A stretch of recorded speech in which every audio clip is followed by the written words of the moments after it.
himself in this combination of guards ni Coach Tantan Banat. The ball pressure up top. Ganun din si Jeric Pido. Oo. But right here, nakawala si Archie Concepcion and the give and go with Justin Baltasar. First basket for Pampanga. Oo. Baltasar. Hindi kay Garcia. Justin fires a three. That's good. And Justin Baltasar. 3 points. Ibang klase na din talaga yung laro ni Justin Baltasar. Even outside, inside, ng problema. Yeah, ang mabigat pa dito is knowing Justin, every game, nag-i-improve. Justin Baltasar is the league's leading scorer and rebounder, 80.9 a game, 16.9 per outing as well, as Archie Concepcion is off to a good start. Baltasar quickly to Clemente for three. That's good. Yeah, that's the third three-pointer coming from this Pampanga Giants Lanterns team. Although they were in the South Division last season, Artaquino inside. Good catch, good finish. Yeah, ganyang sitwasyon of ATOs, alam mo, successfully executed. Concepcion unable to finish. Matt De Leon rises and puts it in. Matt De Leon making the most out of the opportunity na itong Lantern. Palalim na ng palalim si Delphin. That's true. Here's J-Boy Gob all alone for three and he knocks it down. Yeah, he has that.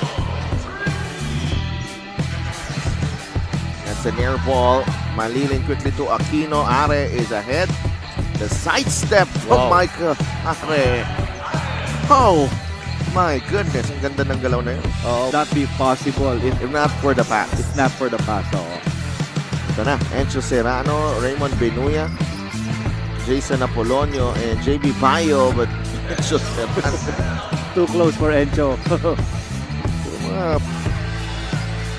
Did not get past Malilin. Encho Serrano. Apolonio for three. That's good. Yeah, that's the fourth three-pointer.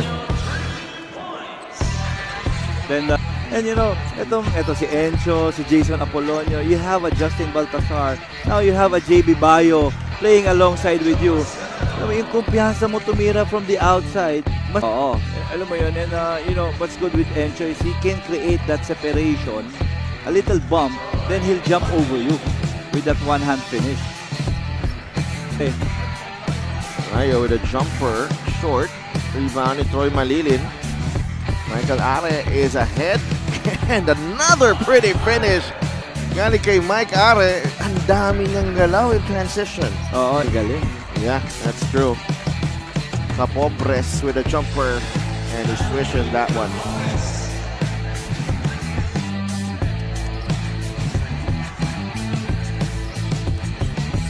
Boa with the jumper, that's good. And Rizal. Benuya back to Bayo, corner. Three-pointer for Apolonio, that's good. He has 6 points off the bench. And that stops the run of pretty difficult to stop in the lane. 23-17, lamang ang Pampanga. And alam mo, yung kwento ni Encho, kaya ganyan yung kanyang motivation, and look at that. Making it look so easy. Encho Serrano.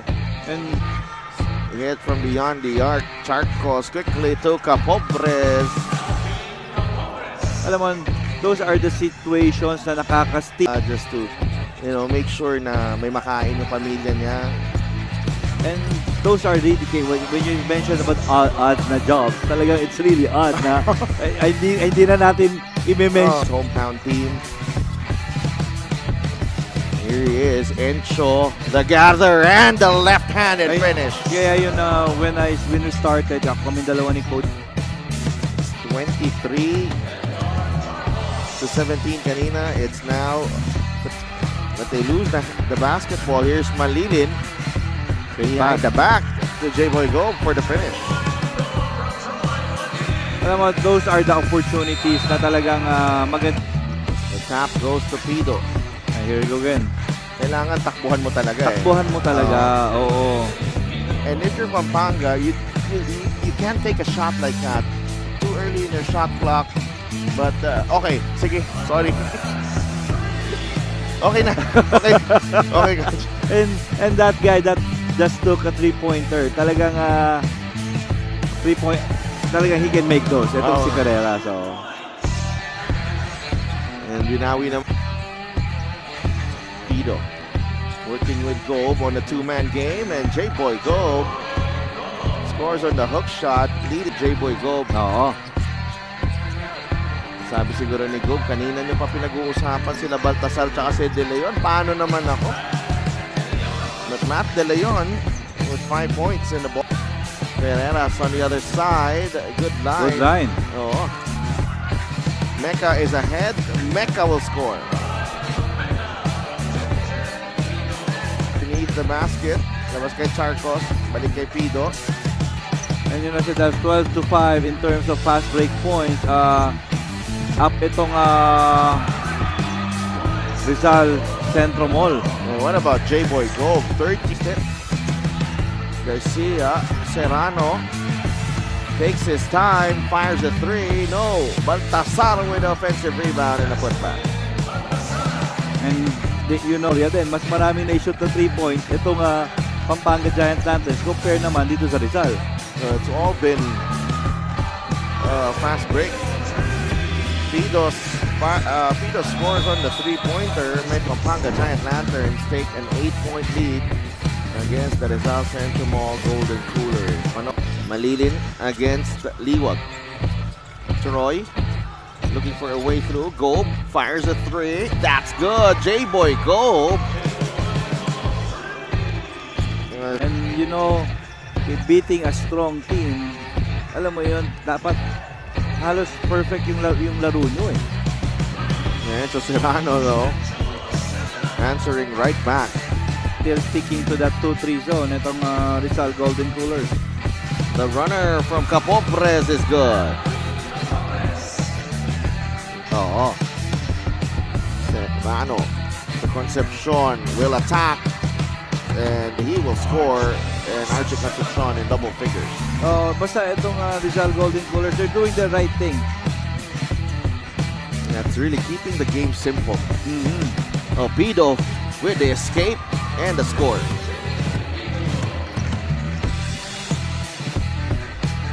And you have to remember, Rizal on a 4-game winning streak going into this matchup. Serrano again. Para bang pag kailangan umiscore, ang dali eh. Oo nga eh. Justin Baltasar. Capopres. Umatake sa loob. Off the glass and in. And Rizal. Clemente. Dinigay kay Serrano. Liwag is open. Liwag will score. Again, the patience there. You know, ang gusto ko doon sa Delph and Liwag. Let's see off this floppy. There you go. De La Rosa hits the three. Yeah, 3 times sa Delph. Doon ako pinanalo rin ni Rai. So it's play all too familiar to you. But the dominance inside the paint for Pampanga and full this. Baka maka-upset sila. 58-50. Gobe is open, fires a three and knocks it down. J-Boy Gobe. Third quarter, no? Baltasar swings it over to Clemente.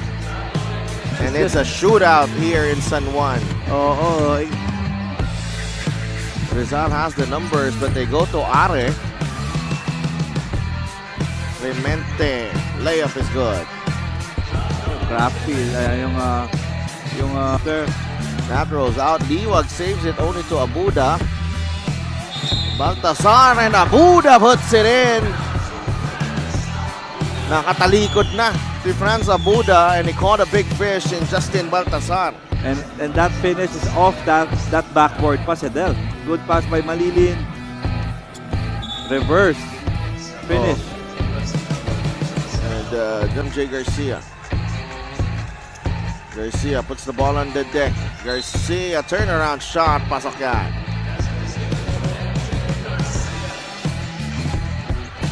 Garcia goes left. Garcia, that's a tough shot. Oh, MJ Garcia. Again, that's all. Alam mo yung concentration, body control, and not everybody has that. Fuentes is that's a 3 ball, and the lead is down to 10. Malilin. Garcia too strong on the 3. Nakuha ni Ari ang rebound. Again, they're gonna push for that. Abuda, Good Fuentes, passing. what a pass!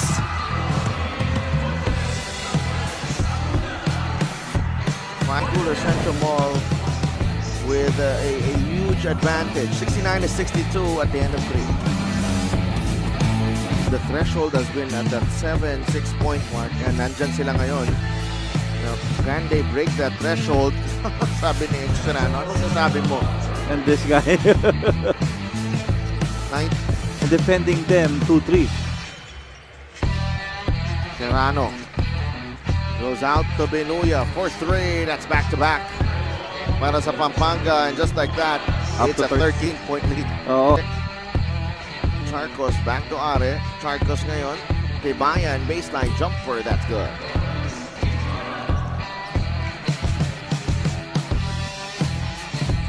It's an 11-point lead for Pampanga. Now, man-to-man na. Baltasar nakawala sa depensa ni Fuentes. Yeah, you know, that's the gamble eh na. Yeah, Coach Tantan decided. Oo naman. Because this guy actually turned down a contract extension, but JJ Pido, sorry, Finish, alam mo yung similar doon sa finish ni Michael Are nung ating sa first half. Archie Concepcion, they're just the rebound. Here's JJ Pido to the corner for Charcos. No, Malilin with a putback. Yeah, Malilin is quiet in this game. 4 points lang. Oo, kasi talagang ito. That's a miss from Concepcion. Liwag with the offensive rebound and the putback. Can you imagine? 82-68. Here's Gamboa. Poor pass. It leads to a turnover. Serrano. Now it's the other way around. Gamboa. Gamboa doesn't have numbers. Gobzo will fire the 3 and will hit. What a night for J-Boy Gold. Pido. Binigay kay Gamboa. Kicks it out to Gob. 3-pointer again, J-Boy Gob. 25 points in the ball game. Steps back, no. Rebound goes to Encho. Serrano! Oh! Nagkape sa ere si Encho Serrano. Controls the game. Right now for this Pampanga team is just incredible. Baltasar will put it in for 2. Oo, not-just para dito kay Enzo Serrano. Gob. Binigay kay Malilin. Malilin. That layup goes in.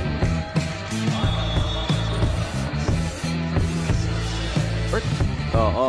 And I think the timeout is to give opportunity to Baltasar to get his number nila si Baltasar na makuha yung double-double niya. Yeah, but the problem really is right now with the entry of Enzo Serrano, but what a game para kay J-Boy Gob, para dito sa Pampanga Giant Lantern.